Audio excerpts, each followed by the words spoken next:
There were 5 of them in all. Matthew, Jia, Wing, Shirong, and Wei Dong. They'd stopped at a 7-Eleven on the way to the train station and bought as much food as they could carry, asking the bemused clerk to pack it in boxes and seal them with packing tape. As they approached the port, they stopped talking, walking slowly and deliberately. Wei Dong steeled himself and walked to the guard's booth. He hadn't called his mother back. There hadn't been time. Shenzhen was in chaos. Police checks and demonstrations everywhere, some riots, spirals of black smoke heading into the sky. He motioned for Wing to join him. They had agreed that he would play interpreter, to make Wei Dong seem like more of a hopeless guilo, above suspicion. They'd found him some cheap fake Chinese Nike gear to wear, a ridiculous track suit that reminded him of the Russian gangsters he'd see around Santee Alley. Wordlessly, he handed his passport, his real passport, held safely all this time, to the young man on the gate. "WENU 432134, he said. "Goldberg Logistics Container." He waited for Wing to translate, watched him sketch out the English letters on his palm. The security guard looked over his shoulder at the 2 policemen in the booth with him. He picked up a scratched tablet and prodded at it with a blunt finger, squinting at Wei Dong's passport. Wei Dong hoped that he wouldn't try something clever, like riffling its pages looking for a Chinese visa. He began to shake his head, said, "I don't see it." Wei Dong felt sweat run down his butt crack and over his thighs. He craned his neck to see the screen. There it was, but the number had been entered wrong. "WENU 432144. He pointed to it and said, "Tell him that this is the one." He sent a silent thanks to his mother. The guard compared the number to the one he'd entered and then seemed about to let them pass. Then one of the policemen said, "Wait." The cop shouldered the security guard out of the way, took the passport from him, examined it closely, holding a page up to the light to see the watermark. "What are you bringing?" Wei Dong waited for Wing to translate. "Samples," he said. "Clothes." He opened up the box at his feet and pulled out a folded T-shirt emblazoned with some Chinese characters that said, "I'm stupid enough to think that this shirt looks cool." Jia had found them from one of the few stubborn peddlers left on the street outside of the metro entrance near the train station. The cop snorted and said, "Does he know what this says?" Wing nodded. "Yes," he said. "But he thinks that other Americans won't. If they like it, they will order 20,000 from us." He laughed, and after a moment, the cop and the security guard joined in. The cop slapped Wei Dong on the shoulder and Wei Dong forced a laugh out as well. "Okay," the cop said, handing back his papers. The security guard gave them directions. "But you'll have to use the north gate to leave. We're closing this one for the evening in half an hour." Wing made a show of translating for Wei Dong, who had the presence of mind to pretend to listen, but he was rocking on his heels, almost at the point of collapse from lack of sleep and food. They walked in total silence to the container, and Wei Dong managed to only look over his shoulder once. Jia caught his eye when he did and waggled a finger at him. He smiled wryly and looked ahead, following the directions. The container was just as he'd left it, and his key fit the padlock. The 4 marveled at the cleverness of his work inside as they efficiently unpacked their food. 3 nights, huh, said Jia, as he pulled the door shut behind them. "After they load us. When will that be?" He sighed. "I need to call my mother to find out." He pulled out his phone and Jia handed him her last SIM and a calling card. Big Sister Noor. The mighty Krang and Justbob had no warning this time. 3 men. Small-time crooks working on contract for a man in Dongguan who owned one of the big gold exchanges, worked silently and efficiently. They followed Justbob back from a Malaysian satay restaurant that they were known to frequent, back to the latest safe house, a room over a massage parlor on Changi Road, where the Webleys could tap into the wireless from a nearby office building. They waited patiently outside for all the windows to go dark. Then they methodically attached bicycle locks to each doorway. It was nearly 5 a.m. and the few passers-by paid them no particular attention. Once they had locked each door, they hurled petrol bombs through windows on the ground floor. They stayed just long enough to make sure that the fires were burning cheerily before they got into 2 cars parked around the corner and sped off. The next morning, they crossed into Kuala Lumpur and did not return to Singapore for 8 months, drawing a small salary from the man in Dongguan while they laid low. Big Sister Noor was the first one awake. roused by the sound of 3 windows smashing in close succession. She smelled the greasy smoke a moment later and began to shout, in her loudest voice. Fire! Fire! Just as she had practiced in 1,000 dreams. Just Bob and the mighty Krang were up an instant later. Just Bob went to the stairs and ventured halfway down toward the massage parlor before the flames forced her up again. The mighty Krang broke out the window with a chair, it had been painted shut, and leaned way out, far enough to see the lock that had been added to the door. He breathlessly but calmly reported this to Big Sister Noor, who had already popped the drives out of their control machines. She handed them to him, listened to Just Bob's assessment of the staircase and nodded. They could hear the screams from the floor below them as the girls from the massage parlor broke out their own windows and called for help. A girl emerged, legs first, from one of the massage parlor's small, high windows. She was screaming, on fire, rolling on the ground. A few people were in the street below. Talking into their phones, the fire department would be here soon. It wouldn't be soon enough. Choking smoke was already filling the room, and they were forced to their knees. Out the window, Big Sister Noor gasped. You'll probably break a leg, but that's better than staying here. You first. The mighty Krang said. Me last, she said, in a voice that brooked no argument. After you two are out. She managed a small smile. Try to catch me. Okay. Just Bob grabbed the mighty Krang's arm and pulled him toward the window. He got as far as the sill, then balked. Too far, he said. Dropping back to his belly. Just Bob gave him a withering look. Then hauled herself over the sill, dropped so she was hanging by her arms, then allowed herself to drop the rest of the way. If she made a sound, it was lost in the roar of the flames that were just outside the door now. The floor was too hot to touch. Go, Big Sister Noor said. You're our leader, our Big Sister Noor, he said, and grabbed her arm. We're all nothing without you. She shook his hand off. No, you idiot, she said. I am nothing more than the switchboard. You all lead yourselves. Remember that. She grabbed the waistband of his jeans, just over his butt, and practically threw him out the window. The air whistled past him for an instant, and then there was a tremendous, jarring impact, and then blackness. Big Sister Noor was on fire, her loose Indian cotton trousers, her long black hair. The room was all smoke now, and every breath was fire, too. She smelled her own nose hairs singe as a breath of scalding air passed into her lungs, which froze and refused to work anymore. She stood and took one step to the window, standing for a moment like a flaming avatar of some tragic god in the window before she faltered, went down on one knee, then the flames engulfed her. And below, the crowd on the street began to cry. Just Bob cried too, from the pavement where she was being tended by a passerby who knew some first aid and was applying pressure to the ruin of her left leg. The mighty Krang was unconscious, with a broken arm and 3 broken ribs. But he remembered what Big Sister Noor told him, and he wrote those words down, typing them with his left hand in English, Malay, Hindi and Chinese, recording them with his smoke-ruined voice from his hospital bed. His words, Big Sister Noor's words, went out all over the world, spreading from phone to message board to site to site. You lead yourselves. The words were heard by factory girls all over South China, back on the job after a few short days of energetic chaos, mass firings and mass arrests. They were heard by factory boys all over Cambodia and Vietnam. They were heard in the alleys of Dharavi and in the living rooms of mechanical Turks all over Europe, the US and Canada.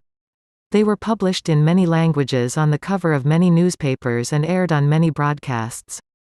These last treated the words as a report from a distant world. Did you know that these strange games and the people who played them took it all so seriously, but for the people who needed to hear them, the words were heard. They were heard by 5 friends who downloaded them over the achingly slow network connection on the container ship, a day out of Shenzhen port. 5 friends who wept to hear them. 5 friends who took strength from them. They hid in the inner container when the ship entered the Mumbai harbor, heading for the Mumbai Port Trust. Wei Dong had Googled the security procedures at Mumbai Port, and he didn't think they were using gas chromatograph to detect smuggled people, but they didn't want to take any chances.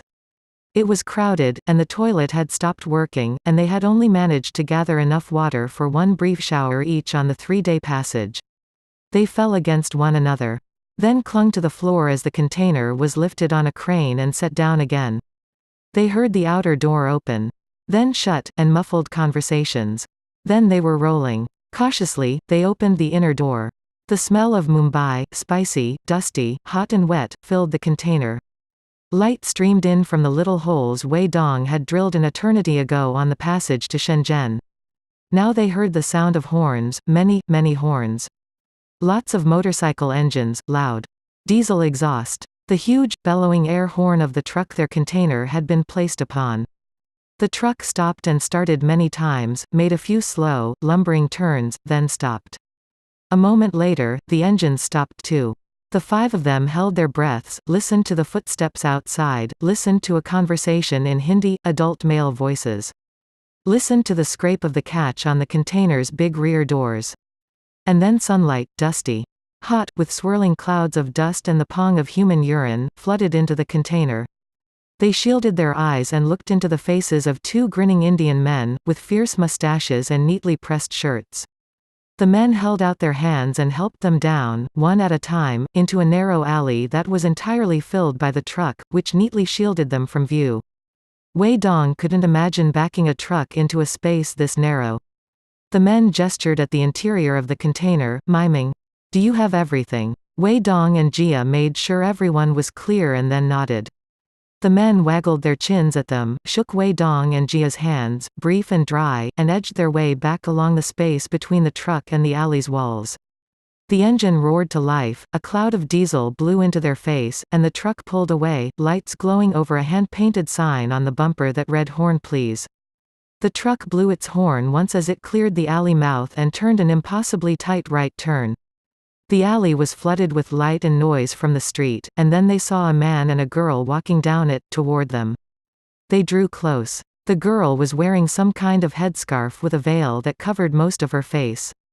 The man had short, gelled hair and was dressed in a pressed white shirt tucked into black slacks. The two groups stood and looked at one another for a long moment, then the man held his hand out. "Ashok Balgangadhar Tilak," he said. "Leonard Goldberg," Leonard said. They shook. It was another short, dry handshake. The girl held her hand out. "Yasmin Gardes," she said. She barely took his hand, and the shake was brief. "We all lead ourselves," Leonard said. He hadn't planned on saying it, but it came out just the same, and Wing understood it and translated it into Chinese, and for a moment, no one needed to say anything more. "We have places for you to stay in Dharavi," Yasmin said. Leonard translated. "We all want to hear what you have to tell us. And we have work for you, if you want." "We want to work," Wing said. "That's good," Ashok said, and they struck out. They emerged beside a hotel. The street before them thronged with people, more than they could comprehend, and cars, and three-wheelers, and bicycles, and trucks of all sizes. It was a hive of activity that made even Shenzhen seem sedate. For a moment none of them said anything. "Mumbai is a busy place," Yasmin said. "We have friends in the Transport and Dock Workers Union," Ashok said, casually, setting off down the crowded pavement, ignoring the children who approached them, begging, holding their hands out, tugging at their sleeves. Leonard felt as though he was walking through an insane dream. They were glad to help. The street ended at the ocean, a huge, shimmering harbor dotted with ferries and other craft. Ahead of them spread an enormous plaza, the size of several football fields stitched together, covered in gardens, and, where it met the ocean, an enormous archway topped with minarets and covered with intricate carvings, and all around them, thousands of people. Talking, walking, selling, begging, sleeping, running, riding. The five of them stopped and gaped. 3 days locked in a container with nothing to see that was more than a few yards away had robbed them of the ability to easily focus on large, far-away objects, and it took a long while to get it all into their heads. Yasmin and Ashok indulged them, smiling a little. "The gateway of India," Yasmin said, and Leonard translated absently. To one side stood a hotel as big as the giant conference center hotels near Disneyland, done up like some kind of giant temple, vast and ungainly. Leonard looked at it for a moment, then shooed away the beggars that had approached them. Yasmin scolded them in Hindi and they smiled at her and backed off a few paces, saying something clearly insulting that Yasmin ignored. "It's incredible," Leonard said. "Mumbai is." Ashok waved his hand. "It's amazing. Even where we're going, the other end of the harbor line, our humble home, is incredible. I love it here," Wing said. I loved it in China, he looked grave. I hope that you can go back again someday, Ashok said. All of you. All of us. Anywhere we want. Jia said. They put down the strikes in China, Leonard translated. Yasmin and Ashok nodded solemnly. There will be other strikes, Yasmin said. A man was approaching them. A white man, pale and obvious among the crowds. Trailing a comet tail of beggars. Leonard saw him first. Then Ashok turned to follow his gaze and whispered, "Oh, my. This is interesting." The man drew up to them. He was fat. Raccoon-eyed, hair a wild mess around his head. He was wearing a polo shirt emblazoned with the Coca-Cola Games logo and a pair of blue jeans that didn't fit him well, and Birkenstocks. He wouldn't have looked more American if he was holding up the Statue of Liberty's torch and singing Star-Spangled Banner. Ashok held his hand out. Dr. Prickle. I presume. Mr. Tilak, they shook. He turned to Leonard. Leonard. I believe. Leonard gulped and took the man's hand. He had a firm, American handshake. The four Chinese Webleys were talking among themselves. Leonard whispered to them, explaining who the man was, explaining that he had no idea what he was doing there. You'll have to forgive me for the dramatics, Connor Prickle said. I knew that I would have to come to Mumbai to meet with you and your extraordinary friends, curiosity demanded it. But once we put our competitive intelligence people onto your organization, it wasn't hard to find a hole in your mail server, and from there we intercepted the details of this meeting. I thought it would make an impression if I came in person. Are you going to call the police? Wing said, in halting English. Prickle smiled. Shit no son. What good would that do? There's thousands of you Webley bastards. No. I figure if Coca-Cola Games is going to be doing business with you, it'd be worth sitting down and chatting. Besides, I had some vacation days I needed to use before the end of the year, which meant I didn't have to convince my boss to let me come out here. They were blocking the sidewalk and getting jostled every few seconds as someone pushed past them. One of them nearly knocked Prickle into a zippy three-wheeled cab and Ashok caught his arm and steadied him. Are you going to fire me? Leonard said. Prickle made a face. Not my department, but to be totally honest, I think that's probably a good bet. You and the other ones who signed your little petition. He shrugged. I can do stuff like take money out of that bastard's account when your friend's life is at stake. It's not like he's gonna complain, right? But how Coke Games contracts with its workforce? Not my department. Yasmin's eyes blazed. You can't, we won't let you. That's a rather interesting proposition, he said, and two men holding a 10-foot-long tray filled with round tin lunch pails squeezed past him, knocking him into Jia. One I think we could certainly have a good time discussing. He gestured toward the huge wedding cake hotel. I'm staying at the Taj. Care to join me for lunch? Ashok looked at Yasmin, and something unspoken passed between them. Let us take you out for lunch. Ashok said. As our guest. We know a wonderful place in Dharavi. It's only a short train journey. Prickle looked at each of them in turn, then shrugged. You know what? I'd be honored. They set off for the train station. Jia snorted. I can't wait to broadcast this, Leonard grinned. He couldn't wait either. Imprint. Publication date. July 15, 2010. All rights reserved.